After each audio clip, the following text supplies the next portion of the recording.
Are you ready to take your message, your business, and your life to the next level? Want to learn from someone with more than a decade of experience, training tens of thousands of people from all around the world? Hi, Cliff. This is Pauline from Auckland, New Zealand. John from Calgary, Alberta. Amy Porterfield. Michael Hyatt. Dan here from Dunedin, New Zealand. Ray Edwards. Mark Mason. Mike Stelzner. Pat from Smart Passive Income. It's Darren from Melbourne, Australia. Now is the time to live the life of your dreams and do the work you feel most called to do in the world. Welcome to the Cliff Ravenscraft Show. Here's your host, Cliff Ravenscraft.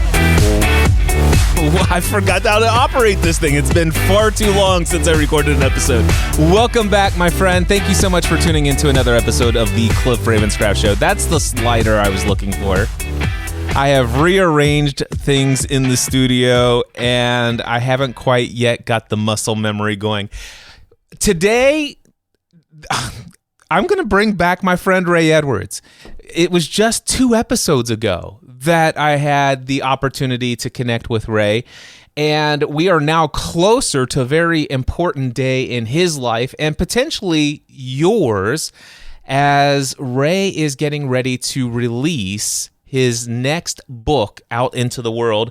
And we're going to talk a little bit about that, and more importantly, we're going to talk about the essence of this book and the concepts that are in it, because this is a book that I believe is near and dear to my heart, because Ray shares so authentically and so transparently things that are a part of many people's entrepreneurial journeys that I don't believe enough people are willing to talk about publicly.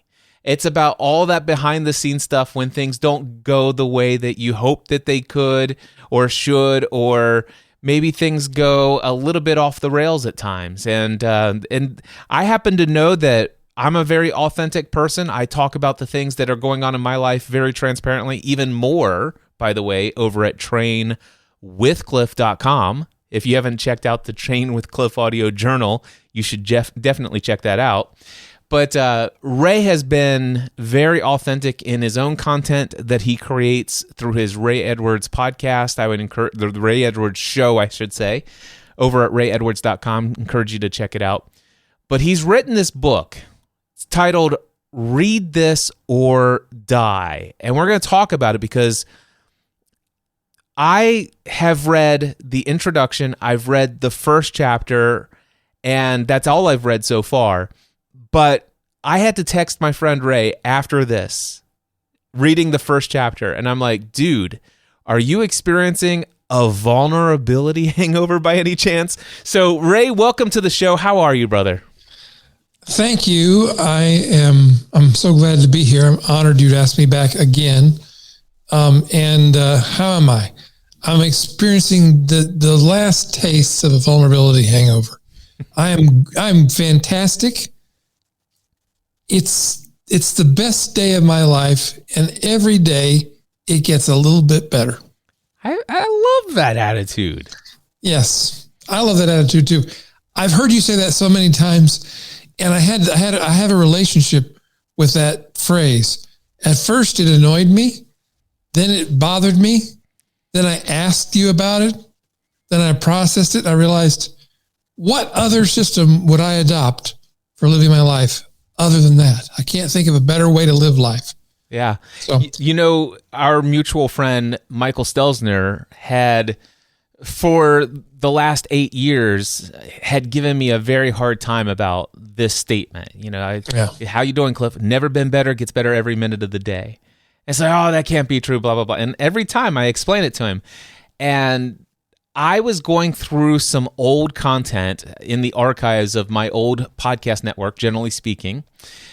I found an episode of a podcast called The Community Voice. It was about 15, 16 years ago, this episode. It was a community show where people all over the world had dialed in live, and we were just having a chat about, you know, what's going on in our online community around the content that we create.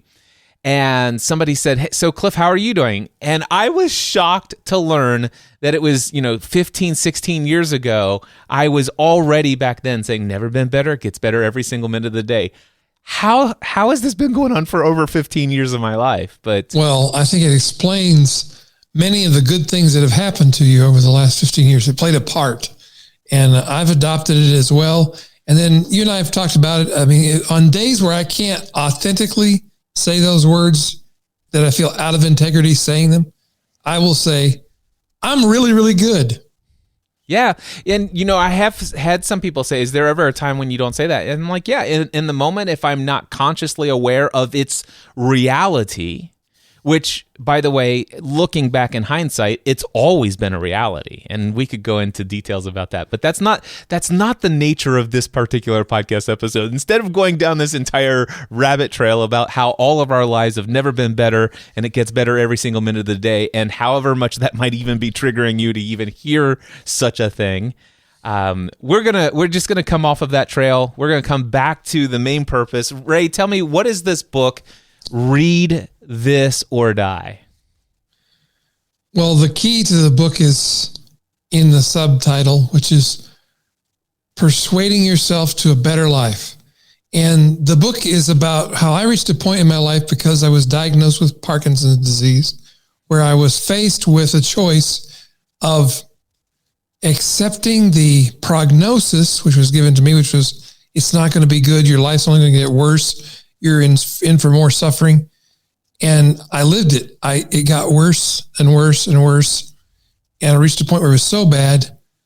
I tell a story in the book. I considered taking my own life. I just couldn't. Depression has been defined as the inability to construct a hopeful future. And that's where I found myself. And what stopped me from taking my own life? It was thinking about the fact that it would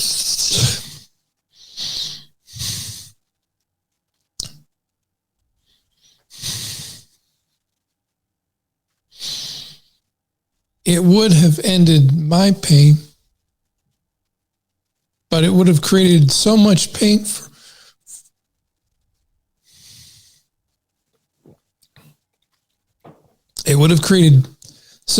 for people that I love. I just couldn't do that. That was within my power to control. And that was a thought that I had in those very dark hours in the middle of the night when I was contemplating that exit strategy. And I realized, okay, here's something that's still within my control. The level of suffering I inflict on other people. And as I thought about it through that night into the hours of dawn, I thought, well, of course it would wreck my wife's life, my son's life, my friends' lives. But also, even though I don't consider myself to be a big influencer, I have more influence online than the average person. There are many thousands of people who follow me, who send me. I get lots of emails. I know you get this same privilege, Cliff. I get lots of emails from people saying, your content changed my life. Your content saved my life. Your content kept me from wrecking my marriage or from killing myself. Or your content just helped me get through the day, makes me happier. I thought all those people are going to be affected if I do this. All those people are going to be affected negatively by a choice that I can make. So I chose to make a different choice. And then I began to think about, okay, so I've got some reasons to stay alive. Now, how then shall we live? Thank you, Chuck Colson. This is the question I began to answer. And I thought through everything I've been through. Cliff, you've been along with me on this journey since the beginning. I went to doctors and scientists and faith healers, and I tried everything to get rid of Parkinson's. I was convinced I could do that. I went to crystal healers and Reiki therapists. I know some people are gasping right now in shock and horror, but I did. And none of it was working. I went to self-help seminars. I went to motivational speakers. I read the books. I went back and listened to the old recordings. None of it was helping. But then I realized one day, I have a skill that's been my profession, writing copy, writing marketing campaigns, convincing people to do things. They didn't want to do it first, but it was in their best interest to do them. And I have a framework I use to do that, the pastor framework. And I realized that's based on psychological principles of changing thinking, which changes feelings, which changes behaviors, which changes outcomes, which comes back to influence our thinking and our feelings. And I thought I should use those skills that have worked so well for helping other people make a good decision. I should use those skills on myself. So I wrote myself a sales letter. And the headline of the sales letter was, "Read This or Die." The book is about that. It's about me using those psychological, those neuropsychological principles to change my own thinking about my life, change my behavior, change the quality and content of my life. And that happened. And despite the fact that Parkinson's continued to get worse. But there's a missing chapter for the book. We can talk about that a little bit later, perhaps. Because of the skills and the outcomes I was able to produce, I was able to make some new choices. And guess what? Even the Parkinson's is better. So that's the missing chapter, is how the Parkinson's is actually been, the clock has been turned back, if you will, several years. Yeah, I still have it. It's still a problem, but it's so much better. And it wouldn't have been if I hadn't changed my mindset to begin with. So we can go into that a little bit later, but I don't want to get too far ahead of ourselves. Absolutely. As I shared earlier, I have an advanced copy of this. But by the way, just real quickly, when does the book release? May 23. Okay. And Tuesday, May 23.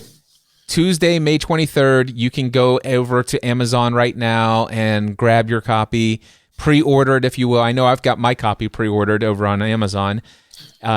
Tuesday, May 23rd, but they could probably also go to your website and get some free resources if I know Ray Edwards. Yes, you can go to readthisorddiebook.com. And yes, you can get some free bonuses that go along with your just buying a book. Yep. So I definitely encourage you to do that. Go over to readthisorddiebook.com. And of course, I'm sure it still has the links to Amazon, but you'll want to make sure you put your name and email address in there and get the extra resources and stuff like that. And if Ray emails you too much, he's not going to be too hurt if you actually unsubscribe from his list. No, I won't be too hurt, but I will call you and ask you, what are you thinking? No, I won't He's do that. called me like 5 times to ask me, why? Cliff, I keep resubscribing you because I'm sure you made a mistake when you... So one thing I'm excited about, I haven't even heard this yet, but I'm excited about the audiobook because the publisher had actually hired somebody else to read the audio, and I just saw on the website listing, it said, listen to a sample. I'm like, well, this is interesting because I've never recorded it. How'd they get that? I listened and I heard the person they had chosen, and I suddenly became a prima donna author and said, no, you cannot do this. So I actually read the book for them myself, which was a chore and a half, but I haven't heard it. I've been told it's good. So get the audio version too.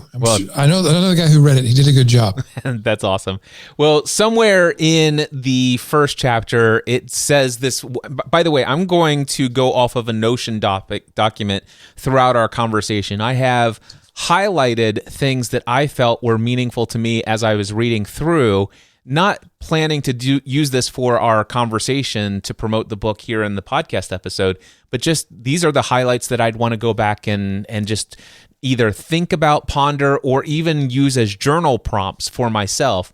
But I'm thinking, why don't I just randomly pull some of these quotes out in our conversation for the podcast? So I'm going to randomly do that. Now, one of the quotes that I wrote or highlighted was simply about what is this book? And it says very clear in a statement, this book is about changing your life by changing the way you see the world. Now, I'm a huge fan of mindset shifts, about changing our perspective, changing our beliefs. There's so much about that in this book, and I love that. And one of the things that I remember listening to you back in the early days of, let's go all the way back to 2013. We were in, I think, just the double digits of the Ray Edwards show back then. Yeah. And I recall a very confident Ray Edwards who once boldly proclaimed, listen, this is why it's essential that you put your health and fitness first, because if you don't have your health, you don't have anything. God forgive me. God forgive me. That's one of the dumbest things. There's many dumb things I've said. That's one of the many dumb things I have said. It's one of, let me rephrase that. That's one of the many instances where I have evidence to see I'm not always as right as I think I am.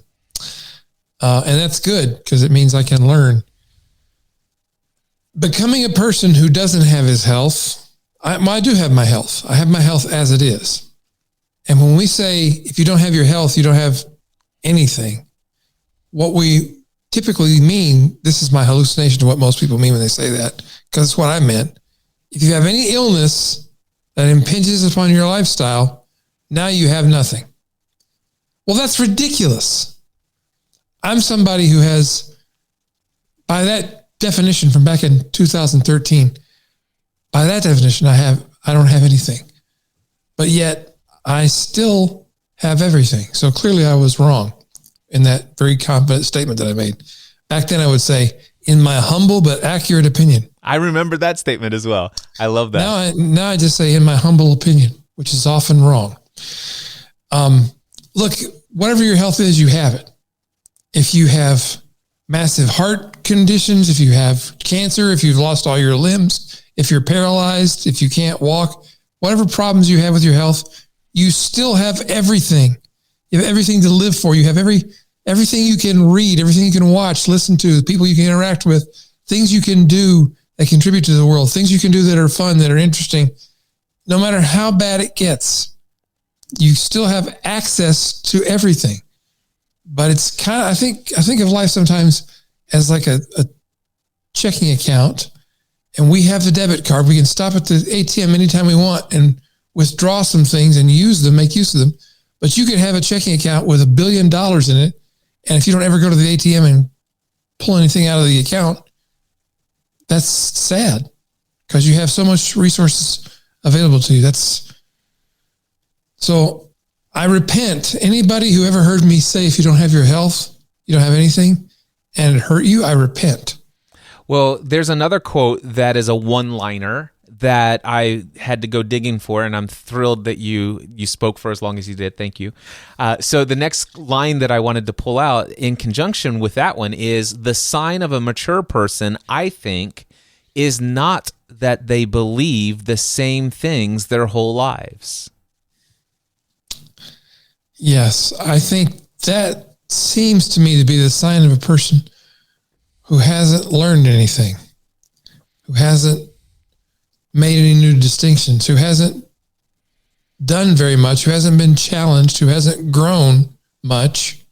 I won't say you haven't grown, but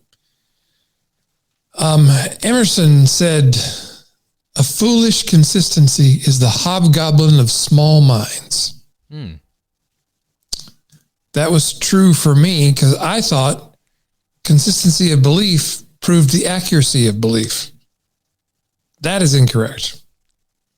I used to have that belief as well. It's like, listen, the more I adhere to what I know to be true, the more true it is, or something. It's like, what is this? It's like, because it was confirmed, because the source of the information from which I received this truth is so credible, it has to be right.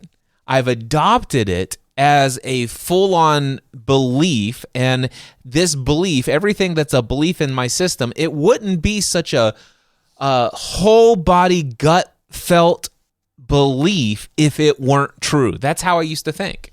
And it was, I think I was in my early 40s, when Tony Robbins, I was actually driving down 275 right between Mineola Pike and the Cincinnati Northern Kentucky Airport exit. I know exactly where I was. You know how when you're listening to audio, you can track what you heard to a specific location where you were at the time? I know exactly where I was on the highway when Tony Robbins, I heard him say for the first time, a belief is nothing more than a thought that you feel certain is true. Yeah. And you're like, what? What? That was my response when I heard him say that. I was like, wait a minute. That's not right. But it makes sense. Oh, I guess that is right. As far as I know. Well, I know it caused me to start going in and pondering, well, let me take a look at all of my beliefs, and are there any of them that aren't true? And then as soon as I asked that question, the answer my subconscious mind served up was, and it says this every now and then, duh. How many times have you consciously found that, wow, I once believed this. Not only did I believe it, but back in my most zealous days, I used to stand behind a pulpit where I had credibility and authority in my mind, and everyone looked up to me, and I boldly proclaimed that truth, aka truth, to them. And today, I purposely do not make my sermons that I preached 22 years ago publicly available anywhere on the internet today, because so much of that stuff I don't believe today. Yeah. Well, the original title of this book was actually Your Beliefs Aren't Working. And that was the premise from which we started. And actually the current title comes from another copywriter who is a friend of mine. He has moved on to the next plane of existence. In other words, he died. And one of his greatest pieces was a piece he wrote, and it had the headline, Read This or Die. And it was selling a health product. And it's one of the most successful pieces of direct response copy ever written. So I borrowed his title for a different purpose. But it was something that I was talking with my co-writer on the book, Jeff Goins, mutual friend of ours. And he said, wait, what? I said, yeah, it was called Read This or Die. And he said, that's the title of the book. And that's when the whole thing snapped into focus and really came together. It was when we realized that was the title of the book, because the idea is read this or die, grabs your attention. Then we want to take a look at, in the book, you watch, you get to go along in the story with me as I examine my beliefs and began pulling them apart because they weren't working. And so I was in a lot of pain. Maybe this sounds familiar. You might know somebody who is currently going through things in their life that are painful, and this somebody that you know might be trying to fix it using all the tools they've believed in all their lives and be discovering this is not working. I don't know what to do. Welcome to the next level of reality where you begin to realize maybe I need to re-examine some of these things I've been believing, because your life can become better. Yeah. I'm going to read the next quote from my list here. You said, I believe everything you need to transform your life is available to you right now. You just need to learn to use the tools already at your disposal. Few people make these changes in their lives, not because they don't want to, but because they lack the understanding. How do you make these changes? With words. You sell yourself on what's possible by beginning with what's intolerable. You convince yourself that you need to change, and then you do. Any thoughts on that, Ray? Yeah. Something else our friend Tony says is people don't change because they want to, they change because they have to. And when your shoulds become musts is another way he expresses it, is when you're ready to make a change. Because I can sit around and say, I should eat better. I should get more sleep. I should be more present with my family. But none of that will happen until you change that should to a must. I must eat healthy. I must be present with my family. I must, because that's who I am. That comes back to your identity, which really your identity is the filter, I believe, through which you see the world. So the way you see the world refines and helps you form your self-identity, and that's how you're going to experience life. We experience life not as it is, but as we are. Yep. You said also right before you get to your best life, you have to face all the beliefs that created the one you're living now. What would you recommend? I mean, and I know that the book gives a template for this because you've told me about what's in the rest of the book. Mm-hmm. But what tools will people find and what exercises will they be encouraged to do to become aware and make note of the beliefs that they have that are currently providing in the experience of life they're currently having in their reality right now? And what tools are you going to give them for writing their own sales letter to create this new possibility? Well, I'll walk through that real quickly, and then I love the idea of just continuing the discussion of the content. I mean, obviously I want you to get the book. I hope it'll help you, and I believe it will. We've outlined throughout each chapter of the book. We have the steps you take that relate to that chapter about what to do, how to have a writing exercise. So by the time you finish, you've walked through the entire pastor framework, which is P stands for person, problem, pain.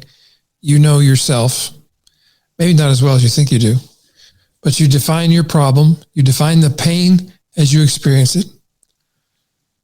Then you go to the A of pastor, which is amplify the consequences of not solving the problem, because we like to pretend the problem is going to go away or that it doesn't exist.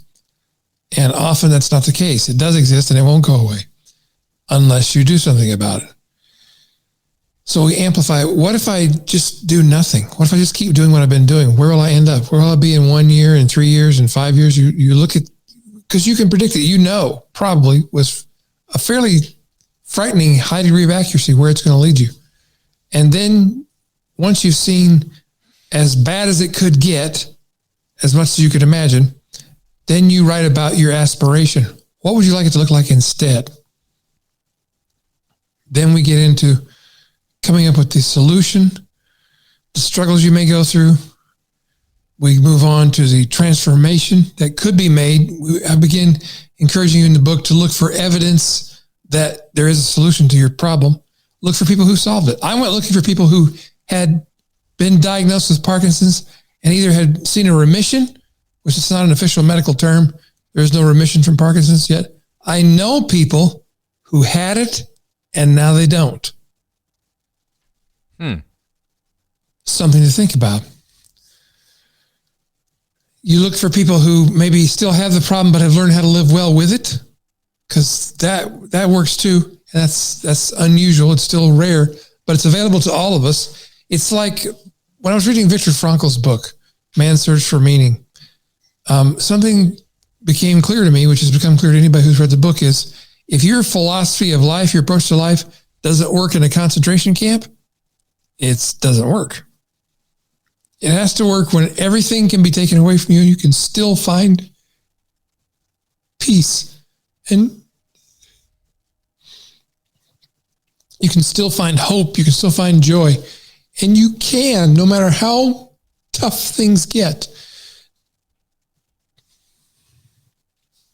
This is the thing that breaks my heart and keeps me moving forward in this endeavor to get this message out to as many people as possible and to communicate with as many people as I can.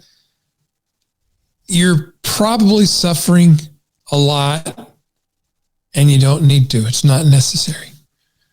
As has been said by smarter people than me, maybe not. Wiser, maybe not. That's not the point. The point is, pain is inevitable, but suffering is optional. Let's break that down for a minute, because I know I've delved deep into the deep philosophical expression of that phrase, and I believe it to be true. But I would imagine if I heard this conversation between you and I, Ray, let's just say 10 years ago, that whole idea, pain is inevitable, but suffering is optional. 5 years ago, maybe 10 years ago, definitely would not have understood that. What can you, how would you describe that in your words? Yeah, I'd be happy to. Because when I first heard it, it pissed me off, which is, there's a Bible verse that says, the truth shall set you free, but first it shall piss you off. That's not exactly what it says, but I think that's what he meant. Because it challenged my worldview. And when the first person said to me, well, I know you have Parkinson's, I know it's tough, but how is it a blessing? How can you use it to be happy and to not suffer? And it really made me angry. It's like, how can you say that? I'll trade you. Let me give you my blessing and see how you like it. That was me being super childish, which I'm very able to do at a moment's notice. But I think pain is something that happens. It's part of life. It is inevitable. We're going to have pain, which is an acute, a light and momentary affliction. And suffering is a state.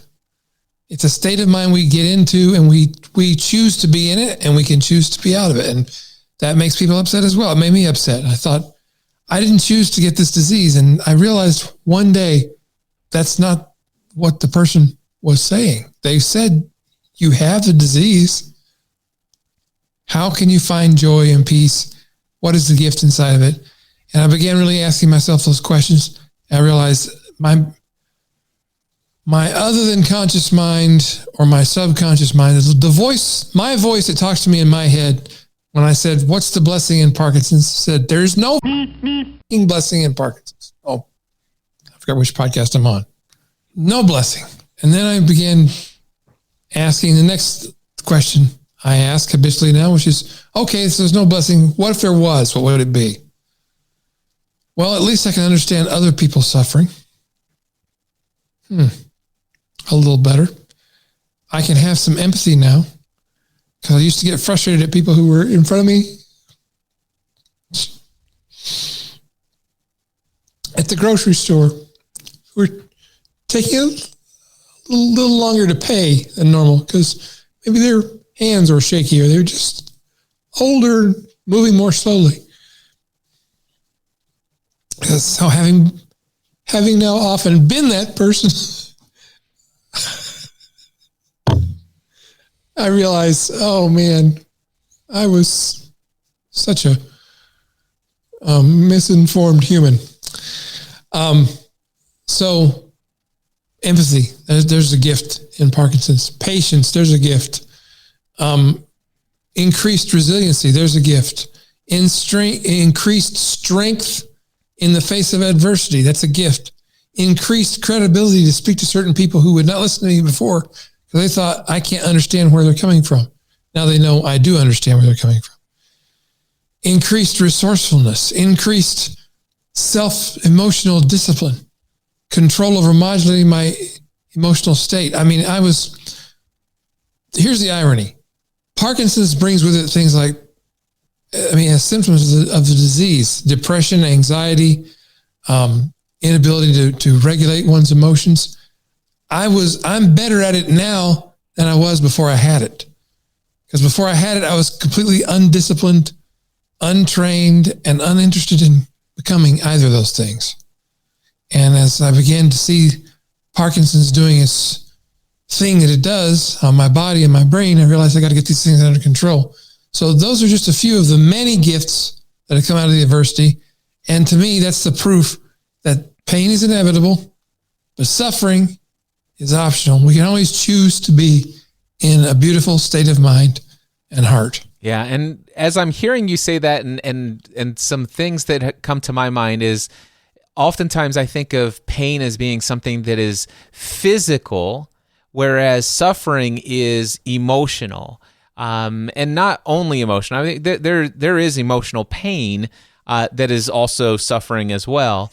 So that's not a clear distinction.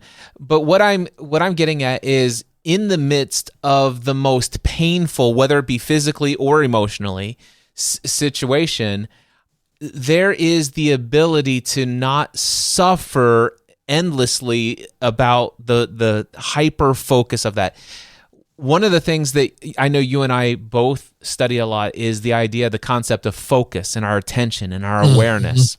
And wherever our attention goes, energy flows, and whatever we focus on amplifies. So we become more keenly aware of that. So if there is pain in our body physically, or if there is emotional pain that's coming up as a result of a specific mental image of our past or current scenario, or thoughts about some perceived potential negative outcome that's coming in the future, if we focus on that over and over again, that focus is going to amplify that pain, if you will. If we focus on that part of the body and its thing.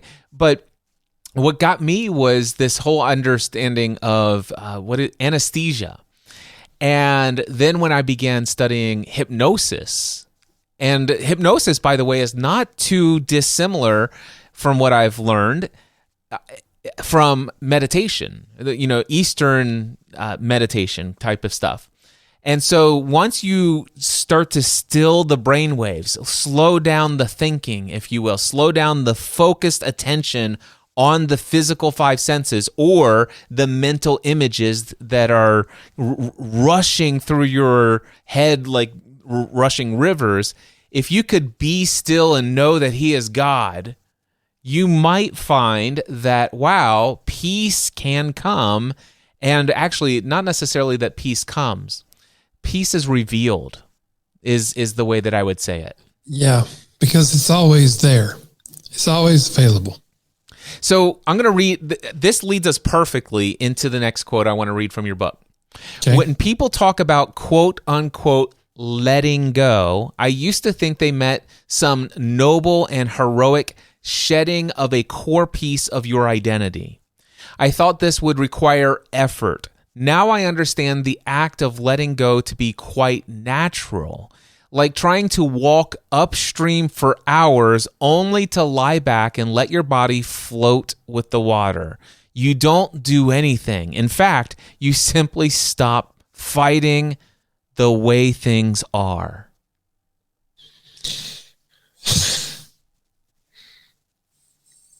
Yeah. A dear friend of mine once said, "Don't let your heart be troubled."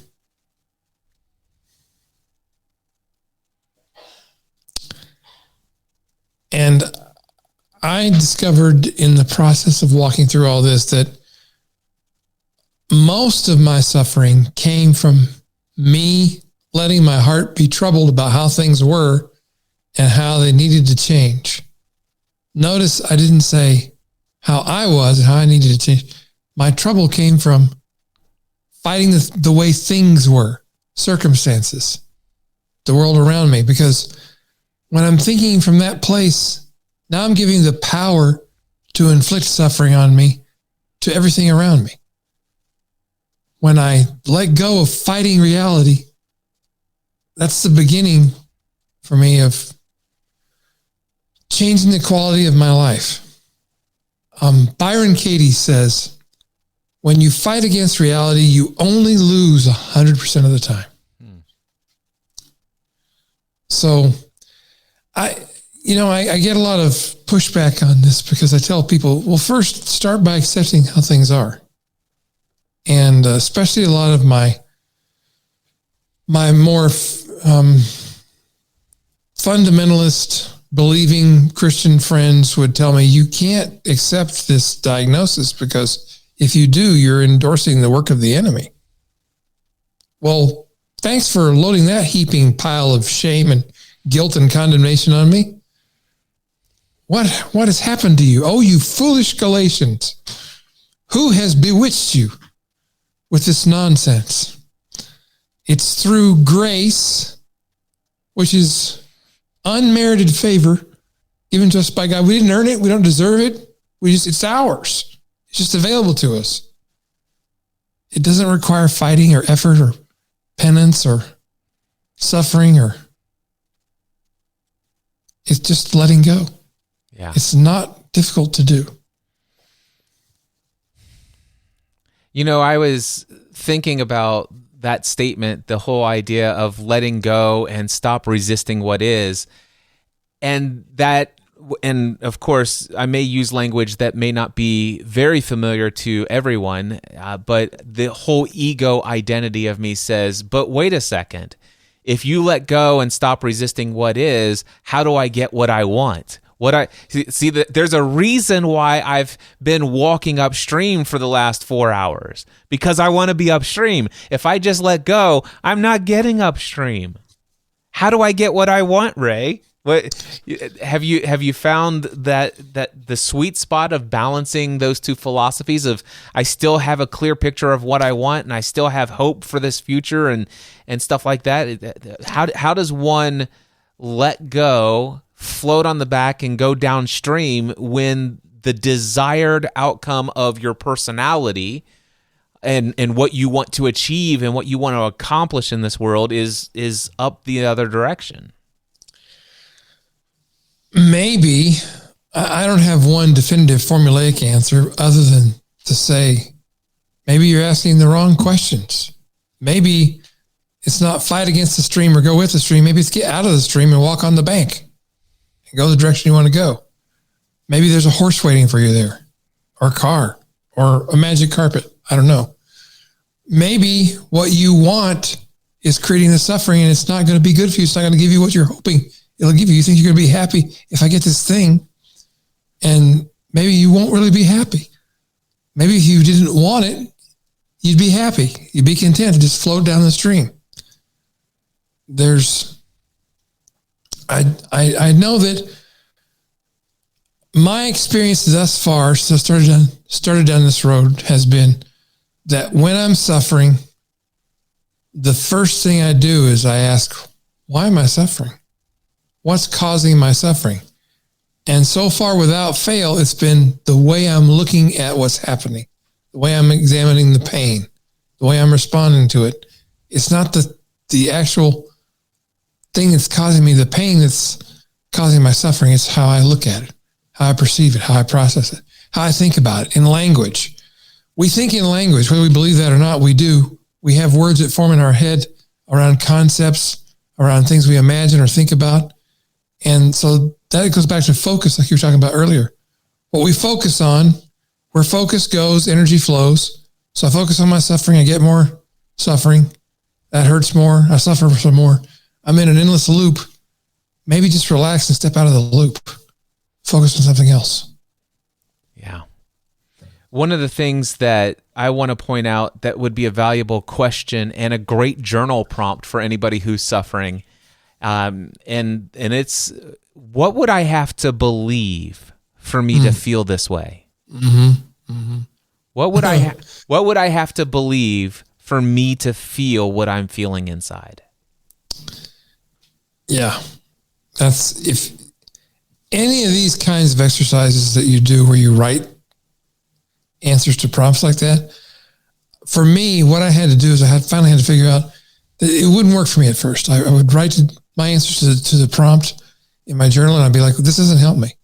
It didn't help me because I was editing what I was writing. I was editing my answer because I wanted it to look good. In case somebody else read it, I wanted them to see me in a certain way. I had to reach a point where this is what I told myself, I'm going to burn this after I write it. I'm going to write the truth. And oh boy, when you start being honest about what's really in your head, what you're really thinking, it was embarrassing for me. It's like, I can't believe that is in my head. I can't believe that's what I believe. That's why it's so valuable. When you write what's really there, what you really have in your heart, and you get it out on paper and you can look at it, often I don't have to do any work. I'm just like, well, that's a load of crap. I don't believe that. And it's done. Yeah.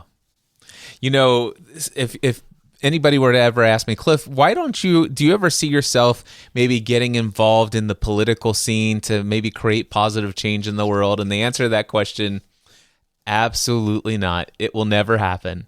And the reason why, Ray, is because early on in our marriage, probably right around, it might have been our 4th or 5th wedding anniversary, Stephanie and I had a tradition that we would bring our journals, our handwritten physical journals with us. And we would write down all of our goals that we have for the next year, but only after we reviewed what our goals were last year during our anniversary and give an account for how things have gone. And so we were out at the Cheesecake Factory, and I went to the bathroom and set my journal down. And then afterwards, went back to the dinner table. We had our meal. It was amazing. It's time to do our goal review from the last year. And Stephanie pulls out her journal. I look down and I'm like, oh, where's my journal? I left it in the bathroom. Well, guess what wasn't in the bathroom when I went back to go look for it? Oh, no. It was a leather-bound journal that if you open up the front cover says, this belongs to Cliff Ravenscraft at this address, this email, this phone number.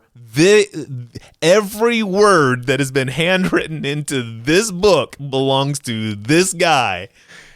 And let's just say that there was some very honest words written in that book. And I just happen to know, I called like every day for weeks to see if anybody had returned it at the mall, at the thing, and all this. Nope. I just know somebody out there is waiting to cash in on this thing. Well, I bet that somebody's in for a surprise, because when you stepped into a state where you don't care what they do with that information, yeah, it loses its value. But that's the kind of honesty we're talking about. Writing so honestly that you would freak out to think somebody else was going to read it. So I just I was the kind of paranoid guy who thought, if somebody finds this, I'll be ruined. Really? No, I think not. I think we worry far too much about what other people think of us, and we know far too little about ourselves. I'll say about myself. I knew and know far too little about myself to get too worked up over anything. And when I get too worked up over anything, at least now used to be I could get worked up over something and be messed up for weeks. By messed up, I mean anxious, depressed, paranoid, angry, bitter, by turns. I switch for variety. In case you got tired of my depressed Ray, I could give you my bitter, unforgiving Ray. Or whatever I had on tap for that day. But when I decided, okay, I'm going to write the absolute truth of what I'm thinking and feeling, it's like magic. It has cleaned it out of my heart. In any case where I kept digging until I just couldn't find any more thoughts about that subject, just try it. Yeah. Prove it to yourself if it works, because I think it will. And by the way, there's journals that I saw at Barnes & Noble that have lots of prompts in them, and you just write in them, and it says, burn after writing. I did that for a while. I literally would burn those daily notes I was taking. And then I got tired of burning it, and I set off the fire alarm a time or two. That's true. So I stopped burning them. Go ahead. I want to read one more quote here, and maybe we'll slowly wrap up with this one. Earnestly believing that Parkinson's would not last forever in spite of the evidence, I knew there was something better waiting for me. This is the problem with a belief. It can guide you toward the change you want, but it can also hold you back from the life available to you now. As my belief was doing, frustrated with my increasingly worsening condition, I attended all of the healing events that I could find. And then a little bit later, you said, the idea of a better life later, some magical healing in the future eroded the possibility of a good life now.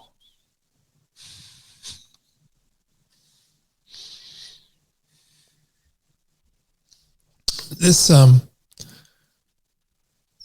mean, it's been said that worrying doesn't solve your problem tomorrow. It only robs today of its joy. And that, I believe, that seems to me to be true. It feels really true. I refuse to play the game of worrying about tomorrow. Now, none of this means that I have 100% in my human personality mastered all these things. But I've gotten so much better and so much happier and so much more at peace and have so much more joy since I began practicing this refusal to worry. And I mean, people ask me, don't you ever have bad days? Because I know that must be tough. Yes, I have difficult moments. Now it's my choice whether I want to make it a bad day or a bad afternoon or a bad hour or a bad few minutes. And I feel if I can offer one encouragement to anybody, it's that, well, you can shorten the gap between when you start feeling like you're suffering, because you are, and you realize suffering is something I'm doing to myself. So what do I need to change about how I'm thinking about how I see the world that could possibly eliminate the suffering? I can feel at peace. And some people get nervous about that. They think you're in denial. Yes, I'm in denial. Anger, prolonged anxiety, prolonged depression, prolonged rumination on negative outcomes and thought. I deny those things access to my mind. I fill my mind with things that are pure, that are good, that are wholesome, that are true, that are joyful. And it doesn't mean I don't have moments where I am angry or I become upset. I won't say I am angry, because I'm not. That's not who I am. You experience anger within the body. I experience anger within my body. I experience depression or anxiety within my body. And then you hopefully, I have found some tools that help me get those feelings out of my body in an appropriately quick amount of time and get back to peaceful, joyful existence. Because I think being in the right state, this is what I've concluded. When I'm in a state of peace, of certainty, of joy, of love, of abundance, I'm a better version of me. And I feel better and I'm happier and I have access to more of the resources available to me in the entire universe to be able to pull those forces toward me and have them show up when I need them and move forward with my life. And it doesn't mean everything always turns out the way I want it to. I think of myself as a pragmatic optimist. I don't believe the best always happens, but I do believe I always have the choice to make the best of whatever does. Ray, I have a couple of questions for you, and I don't even know the answer specifically to these, but how long ago did you finish the book prior to the surgery you most recently had? See, the book was finished in, I guess it was August. So September, October, November, 4 months. So, and this is what I want to point out, especially for those of you who are going to go to readthisorddiebook.com and get yourself a copy. Because you might be thinking, well, of course Ray can write this super encouraging, upbeat, positive thing, because look at how his life has turned out as a result of, this, that, or whatever. But here's the reason why I point this out. When Ray finished this book, he was at, from my perception, and Ray can correct me if I'm incorrect here, from my perception, Ray's Parkinson's was the most advanced it had been, and it was progressively getting worse, and it seemed to me like the worsening of the symptoms was progressing quicker and quicker. So Yes. much so that Ray and I are part of a mastermind group that we've been meeting together for well over a decade. And every single year we would have our annual Green Room Mastermind in-person dinner. And so much so that for the last several years, prior to this year, Ray didn't make it to the meeting. He had to bow out because it had gotten worse. It got to the place where he was no longer to come to the live event where we would typically have this. And not to mention the fact that right around the time this book was written, from my perception, and Ray, again, you can correct me if I'm wrong, but from my perception is that you were at a place where sometimes you needed help with the daily routine activities of life. And you had, if you were going to be able to work in a given day, from my perception of what you were going through, you had somewhere between 1 to 3 hours on the deepest, heaviest effects of a lot of medications. Is all of this accurate? 100%. And I had to have someone with me at all times to help me get out of a chair, to get across the room, to drive. I couldn't drive. To drive me places, to help me get to the bathroom. And I was having seizures. God bless Aida, my assistant, who helped me through many seizures and kept me from injuring myself. And I realized now, probably scared the ever-living crap out of her every time it happened because she didn't know whether I was going to die or not. It was bad. It was as bad as it had been. It was getting worse. It was getting worse faster. It was like I went from having a 4-story house with a little fire in the fireplace to it jumps to the curtains in the living room. And the next thing I knew, the whole house was ablaze.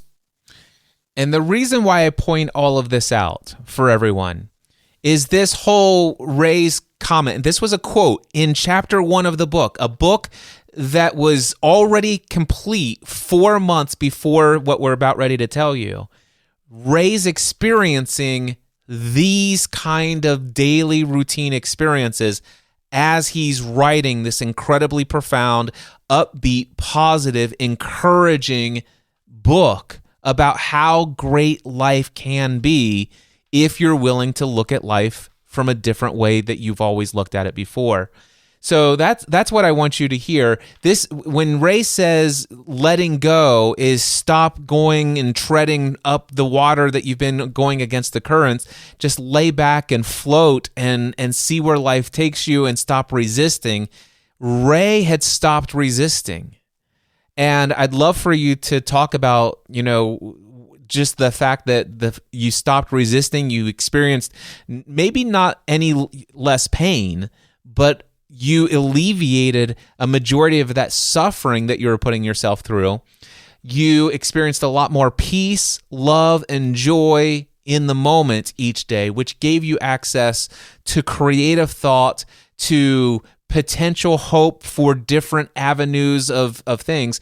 Tell us about some of the changes, the unwritten chapter of this book, if you will. I began getting unsought by me communication from several different people who were adamant about telling me about this procedure they had just had called deep brain stimulation surgery. Just out of the blue, one of my friends I hadn't heard from for 10 years, Frank Guerin, sent me a message through Facebook. So I just had this surgery. I don't know if you know this or not, but I got Parkinson's diagnosis about 5 years ago, had this surgery. It's changed my life. And this surgery is something I had fought against for years. My neurologist had suggested it years ago, and I said, no, it's barbaric. It's not really proven. There's many cases with horrible outcomes. I'm not going to do it. But because I was in a different place where I had stopped resisting, I was experiencing large amounts of peace and joy and love, even though my physical conditions and my pain was worse. Some people ask me, did you have a lot of pain? I did. I still have pain every day. I have pain right now, but it's minimal. And the suffering it causes is causing me right now is zero. I'm not suffering. I'm at peace. I'm filled with joy, love. So I was open to go and talk to the brain surgeon about the brain surgery. And I talked to him. My wife and I saw him for almost 2 hours. He spent all that time with us. And toward the end of our interview, he leaned in close and he said, "Ray, do you want your life back?" I said, "Yeah." He said, let's do this. I can help you. And it was still pretty frightening to me. I had to go in and have an MRI before, and the MRI went badly. I began fighting the techs who were trying to give me the MRI because I had to be anesthetized because I couldn't be still because I have Parkinson's disease. And the MRI machine broke down in the middle of the process. And so I was hallucinating, thought people were trying to kill me, which they were just trying to help me. But that made me nervous about going back in to get the surgery. I talked to my coach. My coach is he's the single best mindset coach I know. And I was telling him about how I was worried because even though this surgery has a 99% success rate, I didn't want to be in the 1%. And I already was in the 1% because only 1% of the population has Parkinson's. And my coach suggested perhaps I could look at that differently and decide I'm in the 99%. In fact, maybe I should start filling my mind with those thoughts that I'm in the 99%. It's going to be successful. Because I think my coach, I'll ask him in a moment, I think he knew I was going to do it anyway. And that once again, I was resisting what was. So Cliff, I don't know how you remember that conversation, but maybe you can fill in the gaps, make any corrections that need to be made. I definitely remember the idea of what I brought up is the stories we tell ourselves create our reality. Yeah. And you and I both are true fans of this idea of the law of attraction and where that, how that plays out into our lives. And the idea is like, yeah, there's plenty of evidence to support that you've been in the 1% and all these things. But the thing is the question is are you going to want to continue to be in the 1%, or would you like to be in this realm of possibility where there's only 1% chance that this could go wrong, and you might just be the one or one of the 99 out of every 100 that this goes incredibly well for? And can you start thinking images in your mind of that possibility instead of replaying the images or the moving picture in your mind, the imagination of how this is going to put you always in this 1%? Are you ready to leave the 1%? I think is the conversation we had. Yeah, that's exactly what I remember. And so I did that. I began automatically flushing or denying or not looking at anything that spoke of a negative outcome because of the surgery. I went and sought out success stories on video. I had other people watch them for me first to make sure there's no hidden gotchas in it that could take me down a negative road. I only talked to people about it who were going to be positive about the prognosis of the outcome of the surgery. Anybody who snuck in, because I knew them and they started talking to me about negative things, like especially people that are close to me and who love me, might occasionally say, well, what if something goes wrong? I stop and I say, nothing's going to go wrong. And please don't ever bring that possibility up to me ever again. And I also want to give a shout out to a mutual friend of ours. Chuck Marting was a dear friend. Oh, gosh, Chuck. Chuck reached out to me, I don't know, 5 years ago. And Chuck says, hey, Cliff, let me tell you about my dad and his Parkinson's and let me just tell you about this surgery. And, I don't know if Ray wants to hear about it or anything like this, but just in case, would you be willing to tell him that I'm interested in having a conversation about the benefits of DBS and how I believe it could radically change his experience of life, blah, blah, blah. And I said, Chuck, I will be delighted, but I'm going to tell you right now, if he's not open to it right now, just know that I will always keep it in the back of my mind, and I will insert your offer at any point in the future when he may be open to it. So I reached out to you immediately. He's like, yeah, I heard about that. There, blah, blah, blah. And so it was a no-go. And then you brought up the possibility of DBS and the fact that it was out there, and we were having this conversation. And then finally I said, hey, do you remember that offer a few years ago, Chuck Marting? If you'd like, I could get the two of you on a call this week. And I know he's a fan of both of us, and so I just wanted to give Chuck a shout out. He played a role in this. He played a big role in this. We had a long conversation, and he really helped seal the deal for me. It was like 100% I'm in. We're going to go. We're going to have a great experience. It's going to work. So I went into the hospital, like talking to all the hospital personnel about what a great day this was, how great it was going to be. This is a cool story. Because it seems so unlikely in so many ways, but the hospital where I had this done is part of the Providence Network. Mm-hmm. It's the Sacred Heart Hospital, as in the Sacred Heart of Christ. While I was in the hospital having a procedure, it's a Catholic hospital, so they were reading the Liturgy of the Hours over the speaker system in the hospital. So all these healing scriptural ideas, words are being repeated. And I go into the OR, and the anesthesiologist and his assistant were there. And they said to me, they've got me all prepped. So I'm shaved and got needles and IV drip and everything going on. All this big, scary equipment around me. And the anesthesiologist leans over and says, heard you had some problems with your MRI. I said, yes. He said, that's not how this is going to go. This is going to go great. This is going to be positive experience. You're going to come out of here better than you came in.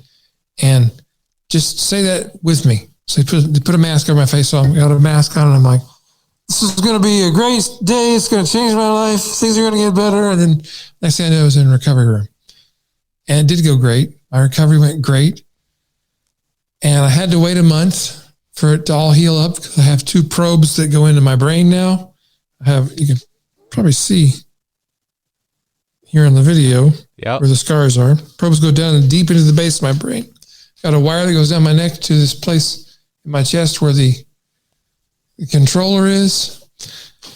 Modifies the electromagnetic pulses, the vibrations that are passing through my brain, which quiets the nervous system so that I'm able to be here and be this still and this stable, which was not possible for me in November of last year. When I switched it on a month later, the change was instantaneous. There's a video on TikTok that I posted. It was made on my wife's phone. They turned it on. It's like I suddenly didn't have the disease anymore. Now, I still have some symptoms now. It affects my speech a little bit. There's a little, but all these things seem so minor. Because guess what emotional state I've been in pretty much continuously since January 12th, which is when we turned it on. Gratitude. Yeah. And, and I'm so grateful because selfishly, I got to see you in March back in San Diego.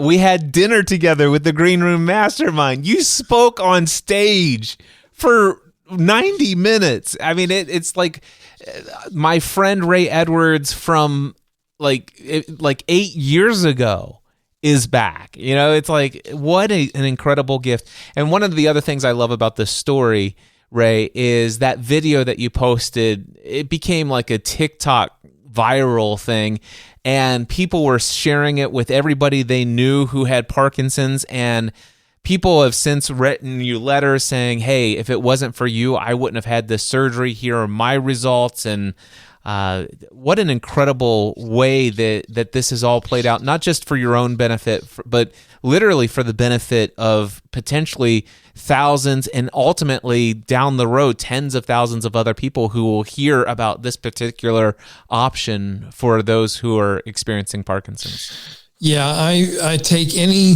message or phone call or email from anybody who's watched that video, who has questions or has doubts or has somebody in their family who has Parkinson's. And I'll talk to them on the phone. I'll call them at odd hours. I'll email them, whatever, because I have such a heart for those people. And the point of sharing this part of the story is, of course, I'm happy about it. I mean, I'm overjoyed. And I don't think it would have happened if I hadn't changed the way I was thinking, the way I saw the world, if I hadn't stopped resisting, if I hadn't gotten into a place of love, peace, and joy. I never was open to this happening until I got into that state.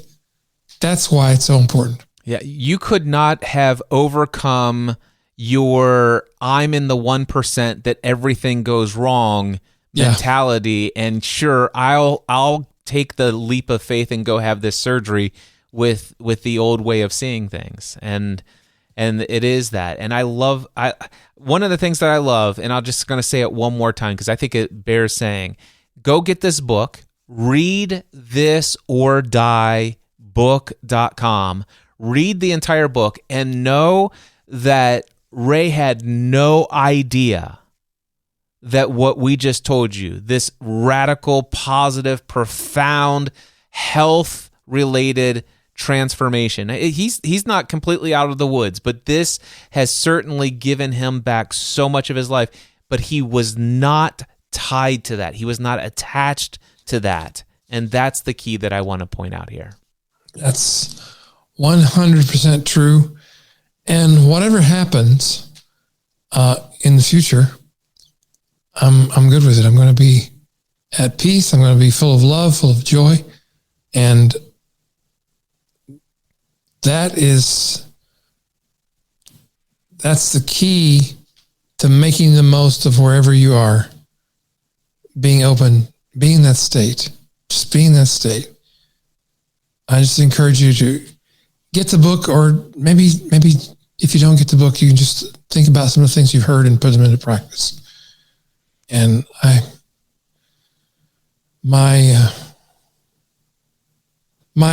prayer for anybody who's watching or listening is that you would consider the idea you could let go of your suffering and just be happy. I love that. There's no other way I want to end this. Just set aside the suffering, choose peace, choose love, choose joy, and then go get a book. Read This or Die book.com. Until next time, we encourage you to take everything you do to the next level. Mindset and